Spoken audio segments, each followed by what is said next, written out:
जी अस्सलाम वालेकुम। मेरे पीछे देख रहे हैं, शायद आप ये इस तरफ देखने को बैठा हुआ है। प्रदेश में बेचारे जो परदेसी हैं ना, बेसिकली आपको दिखाना ये चाहता था मैं।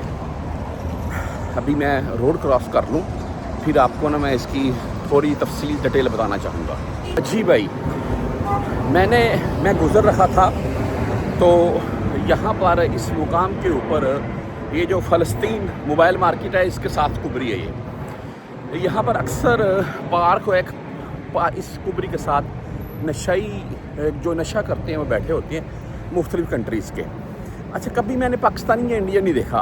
आज मैंने एक देखा, शायद इंडियन था शायद पाकिस्तानी था। मैंने पहले सोचा कि इसको पूछूं, साथ बैग भरा हुआ है उसने जिसमें जैसे कपड़े कुपड़े हों। बंदा आता है, जैसे उसको यहाँ पर रहने के लिए जगह नहीं मिल रही है तो वो बेचारा वहाँ पर है। तो मैंने सोचा इससे पूछूं, यार भाई क्या मामला है, भी कहीं रहाइश एडजस्ट करवानी है, बंदा किसी से बात कर लेता है। लेकिन जब मैंने उसकी कंडीशन देखी, भाई नशा करता है। यकीन माने मुझे बहुत दुख हुआ बात करने का, आपके साथ वीडियो लगाने का।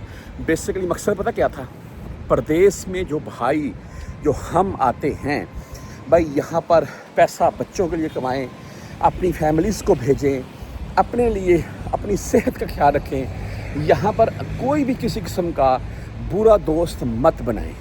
रिज़ल्ट क्या निकलता है, अगर अल्लाह ना करे आप नशे के ऊपर लग गए और यहाँ पर आपको नशे की लत लग गई तो भाई बहुत बुरी चीज़ है।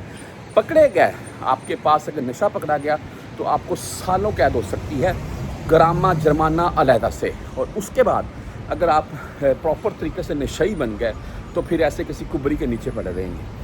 तो मुझे बहुत अफसोस हुआ। यकीन माने तमाम परदेसियों से यही गुजारिश है भाई कि अपनी सेहत का ख्याल रखें।